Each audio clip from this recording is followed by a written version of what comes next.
जरूरी है और इसके लिए आपको मेहनत भी करनी पड़ती है। लेकिन क्या सिर्फ मेहनत की कमाई ही आपके लिए काफी है? क्या आपको अपने पैसों को आपके लिए कमाने का मौका नहीं देना चाहिए?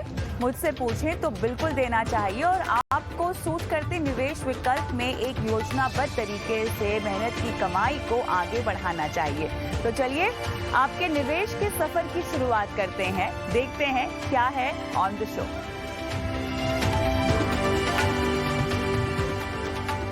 क्रिप्टो करेंसी में अस्थिरता से बचना चाहते हैं तो आपके लिए है किस्तों में निवेश का मौका। क्रिप्टो में करें एसआईपी के जरिए निवेश और क्रिप्टो में टैक्स सेट ऑफ पर सफाई आने के बाद क्या है क्रिप्टो ट्रेडर्स का रुख। साथ ही आपको बताएंगे क्या है भारत में और यूएस में क्रिप्टो टैक्स को लेकर फर्क। आज होगा क्रिप्टो पर हमारा मेगा पैनल। जोखिम से बचने के लिए बनाए निवेश की पैसिव स्ट्रैटेजी। जानिए पैसिव इन्वेस्टमेंट से जुड़ी बारीकियां।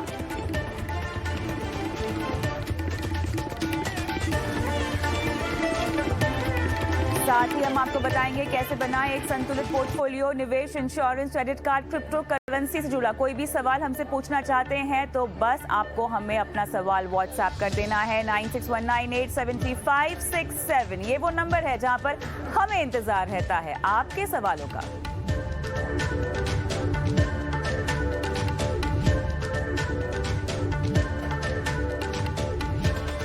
नमस्कार, मैं हूं आपके साथ कविता थपलियाल और आप देख रहे हैं ईटी मनी बनो अपना फाइनेंस मिनिस्टर, जहां पर हम आपको तैयारी करवाते हैं आपके आर्थिक लक्ष्यों के लिए, यानी आपको देते हैं आपका फाइनेंशियल पोर्टफोलियो। और आज के शो की शुरुआत हम करने वाले हैं पैसिव स्ट्रैटेजीज के साथ। जी हां, पैसिव फंड्स जो कि आप भी जानते होंगे एएमसीज धड़ाधड़ लॉन्च कर रही हैं।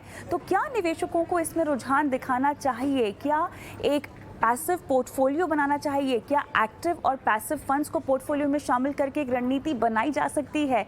इन्हीं तमाम बारीकियों पर विस्तार से बात करेंगे। हमारे साथ ईटी मनी के सीओओ संतोष नवलानी जुड़ गए हैं। संतोष, गुड इवनिंग, स्वागत है आपका।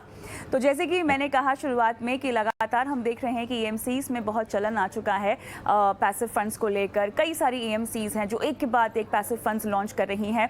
साफ तौर से बाजार में उतार चढ़ाव से बचने के लिए पैसिव स्ट्रैटेजी आप अपना सकते हैं, लेकिन इनकी लोकप्रियता में जो बढ़त आ रही है, जो इजाफा आ रहा है, ये किस वजह से आ रहा है? किस काम के होते हैं पैसिव फंड्स? कविता, पैसिव फंड्स एक्चुअली पॉपुलर हो रहे हैं। उसका एक रीजन है कि वो बहुत सिंपल होते हैं कंपेयर टू जो भी फंड्स हम लोग मार्केट में सुनते आए हैं एक्टिव मैनेजमेंट पर्सपेक्टिव से। सो सिंपल इसलिए होते हैं कि आपको एग्जैक्टली पता होता है ये फंड करने क्या वाला है।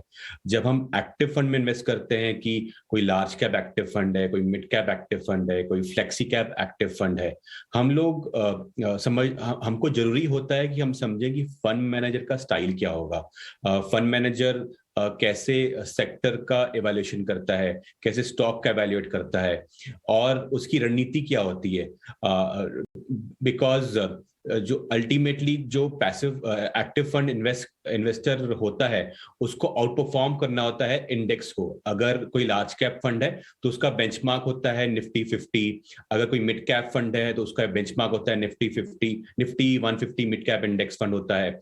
तो अगर मैं एज एन इन्वेस्टर चाहता हूं कि मेरा कोई फंड उसके रिस्पेक्टिव बेंचमार्क को बीट करे, तो मुझे समझना इंपॉर्टेंट होता है कि ये फंड करेगा क्या, कैसे अलग रणनीति बनाएगा मेरे पैसे मैनेज करने के लिए।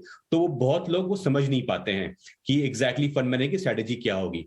तो अगर आपको ये नहीं समझना है, तुलना नहीं करनी है, तो पैसिव फंड एक बहुत अच्छा ऑप्शन हो जाता है। बिकॉज सिंपल होता है, आपको पता है कि निफ्टी 50 इंडेक्स फंड का मतलब क्या होगा। इसका मतलब ये होगा कि उसमें जो 50 स्टॉक्स होंगे वो exactly same proportion, same weightage या सेम परसेंटेज बोलेंगे, अगर उसको उतना ही एक्सपोजर लेंगे और आपको पोर्टफोलियो बनाएंगे। तो अगर आज निफ्टी 50 में 10% रिलायंस इंडस्ट्रीज का वेटेज है तो आपके पैसे का 10% रिलायंस इंडस्ट्रीज में जाएगा एंड अकॉर्डिंगली बाकी स्टॉक्स लिए जाएंगे। अगर आप मिड कैप लेंगे तो मिड कैप इंडेक्स में 150 स्टॉक्स हैं, उसका वेटेज क्या होगा, उसी तरीके से आपका पोर्टफोलियो बनाया जाएगा। तो सिंपल हो जाता है, कुछ गैसिंग वर्क नहीं करना पड़ता है, और कोई भी एएमसी को हटा सकते हैं। चाहे आप बड़ी एएमसी का इंडेक्स फंड लें या छोटी एएमसी का इंडेक्स फंड लें, आपको इंडेक्स फंड का परफॉर्मेंस सेम ही मिलेगा। तो सिंप्लिसिटी एक सबसे बड़ा रीजन है इन इवैल्यूएशन, कौन सी एएमसी का लें, कौन सा इंडेक्स लें। बहुत आसान हो जाता है इन्वेस्टर के लिए पैसिव इन्वेस्टमेंट करना, तो इसलिए वो पॉपुलर हो रहे हैं आज। चलिए, यहाँ पर आपने अच्छे से समझाया कि फंड मैनेजर का काम नहीं होता है, जिस तरह से इंडेक्स परफॉर्म करता है उसी तरह से आपको फंड में भी रिटर्न मिलता है, लेकिन क्या इसी वजह से ये किफ़ायती होते हैं, और क्या क्योंकि ये किफ़ायती होते हैं आपको अपने पोर्टफोलियो में इनको डालना चाहिए? तो किफायती बहुत होते हैं कविता। अगर आप कोई भी एक्टिवली मैनेज्ड फंड को पकड़ेंगे, तो उसका जो एनुअल एक्सपेंस रेशियो होता है, जो कि फंड मैनेजमेंट फी के तौर पे लिया जाता है, वो 2.5% तक हो सकता है इन एक्टिव फंड। और अगर आप बहुत popular regular large cap funds लेंगे या मिड कैप फंड्स लेंगे या फ्लेक्सी कैप फंड्स लेंगे, तो आप देखेंगे उनका रेगुलर प्लान जिसमें कमीशन होती है वो 1.5 से 2.25% का होता है।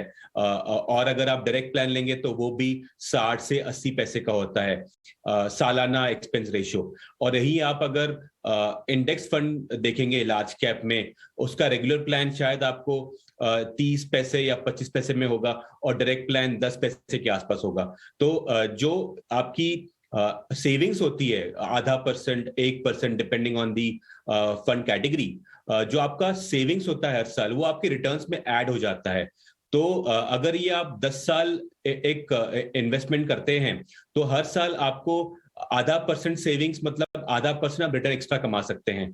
तो अगर आपका फंड जो एक्टिवली मैनेज फंड है वो बेंचमार्क को अच्छे से बीट नहीं कर रहा है या बीट नहीं कर रहा है, तो आप नोटिस करेंगे आपकी सेविंग्स की जो हर साल सेविंग्स हो रही है, उसी को जोड़ जोड़ के आपका रिटर्न बेटर हो जाता है इन द लॉन्ग रन। तो अगर आप लार्ज कैप फंड भी आज देखेंगे, पिछले 3 साल, 5 साल, 7 साल, 10 साल में 80% लार्ज कैप फंड्स अपने बेंचमार्क को बीट नहीं कर पाए हैं।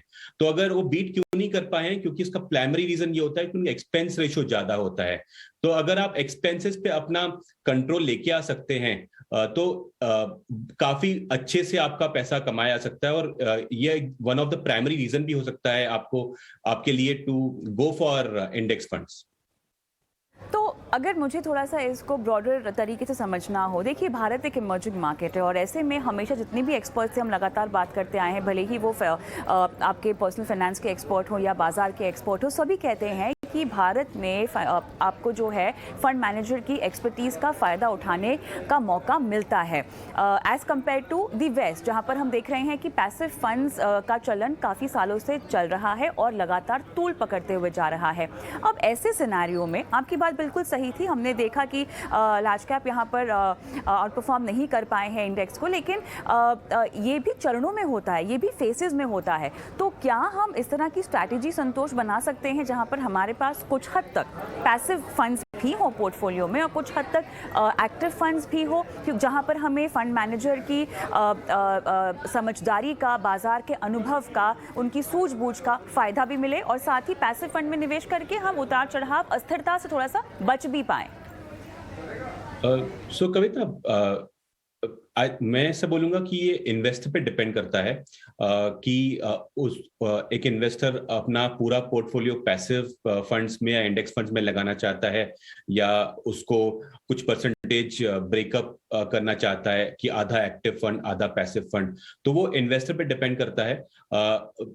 हम अगर उसको बारीकी से देखें इंडेक्स फंड्स को, तो या फिर एक्टिवली मैनेज फंड्स को, तो क्या होता है कि ऐसा नहीं है कि actively manage funds passive funds को या इंडेक्स फंड्स को आउट परफॉर्म नहीं कर पाते, ऐसा नहीं है। लेकिन हर साल एक नया विनर होता है, हर 3 साल में एक नया विनर होगा। तो आपने अगर पिछले 3 साल 5 साल का एक विनर फंड आइडेंटिफाई किया और आपने उसमें पैसा लगाया, तो गारंटी नहीं है कि आपके अगले 5 साल में वो फंड इंडेक्स को बीट करेगा ना करेगा। तो होता है कि अल्टीमेटली 3 या 4 साल के बाद जब आप फंड का परफॉर्मेंस रिव्यू करते हैं, आपको लगता है कि इससे बेंचमार्क को बीट नहीं किया या उतना ज्यादा बीट नहीं किया, तो फायदा कुछ नहीं पड़ा मेरे एफर्ट का, मेरी मेहनत का ढूंढने में कि कौन से एक्टिव फंड में इन्वेस्ट करना चाहिए। तो अगर आप ये चीज समझते हैं कि आप पिछला रिटर्न देख के फंड को आइडेंटिफाई कर सकते हैं, लेकिन फ्यूचर में वो कितना आउट परफॉर्म करेगा ये आप नहीं कर सकते। तो अगर आपको ऐसा लगता है कि आप फ्यूचर का विनर आइडेंटिफाई नहीं कर सकते, तो आप अपना पैसा पैसिव फंड में लगाइए या फिर अपने रिस्क को डाइवर्सिफाई करिए। आधा पैसा पैसिव में लगाइए, आधा पैसा एक्टिव फंड में लगाइए। ये एक अच्छा सुझाव होगा मोस्ट ऑफ इन्वेस्टर्स के लिए। लेकिन ये चीज शायद आप मिड कैप फंड्स के लिए करेंगे, लेकिन लार्ज कैप में नहीं करेंगे, कि लार्ज कैप में जब 80% फंड आउट परफॉर्म नहीं कर पा रहे हैं अपने बेंचमार्क को, तो शायद लार्ज कैप आपको हमेशा पैसिव तरीके से लेना चाहिए और मिड कैप में आप आधा आधा कर सकते हैं। आप अगर स्मॉल कैप इंडेक्स फंड देखेंगे या स्मॉल कैप स्पेस देखेंगे, तो स्मॉल कैप में काफी फंड्स ने आउट परफॉर्म किया है। ऑलमोस्ट 70% फंड आउट परफॉर्म कर जाते हैं स्मॉल कैप के बेंचमार्क को। तो आप स्मॉल कैप में एक्टिव फंड कर सकते हैं, लेकिन मिड कैप में शायद आधा आधा करिए, लार्ज कैप में पूरा पैसिव में लगाइए।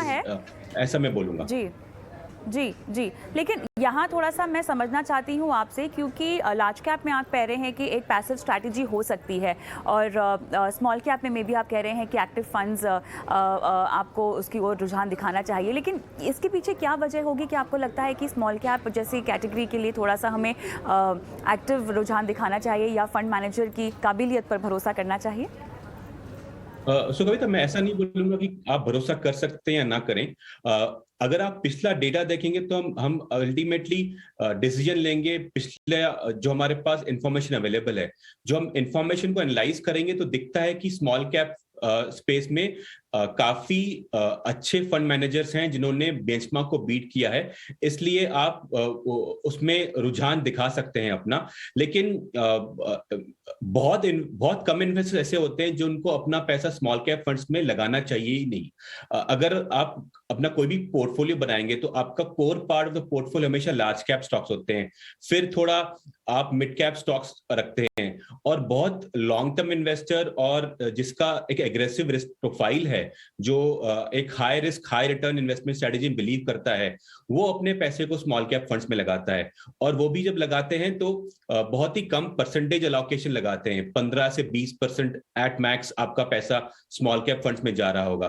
तो अगर आपको लगता है ये 15-20% में अगर आप स्मॉल कैप में इंडेक्स फंड में लगाएं या एक्टिव में लगाएं, तो आप देखेंगे आपके पोर्टफोलियो पे उतना इंपैक्ट नहीं आएगा आपके फाइनल पोर्टफोलियो रिटर्न्स के ऊपर। तो ऐसा नहीं है कि आपको जरूरी है कि just because small cap space में एक्टिव मैनेजमेंट ने काफी अच्छा परफॉर्म किया है तो उसमें आप सिर्फ एक्टिव फंड लेंगे।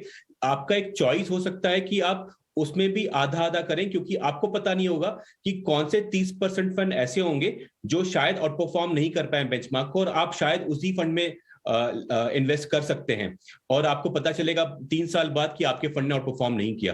तो मैं ऐसा नहीं बोलूंगा कि आप स्मॉल कैप में सिर्फ एक्टिव मैनेजमेंट करिए, लेकिन आप कर सकते हैं क्योंकि पिछला डेटा ऐसा दिखाया है।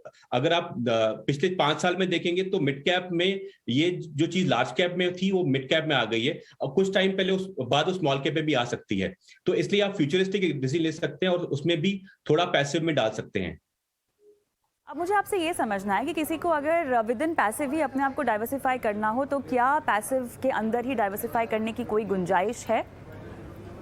हाँ, बिल्कुल कविता। सो अगर पैसिव में आपने उस प्रोग्राम के स्टार्टिंग में बताया कि हर एएमसी या बहुत सारी म्यूचुअल फंड कंपनीज ऑलरेडी काफी पैसिव फंड्स लॉन्च कर रही हैं। तो अगर एक इन्वेस्टर है तो इन्वेस्टर को चाहिए होता है कि large cap fund, mid cap fund, small cap funds, gold, fixed income या डेट म्यूचुअल फंड्स, इंटरनेशनल, हर तरीके के फंड्स आज पैसिव में अवेलेबल हैं।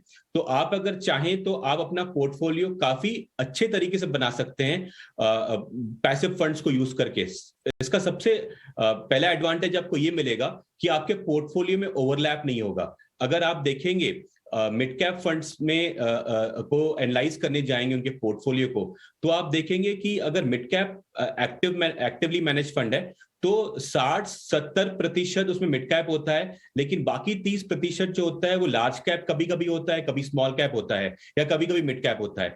तो जो लार्ज, आप अगर एक actively manage large cap fund लेके बैठे हैं और आप एक mid cap actively manage fund ले भी रहे हैं, तो आपको लगेगा कि आपका 15 से 20% स्टॉक कॉमन है।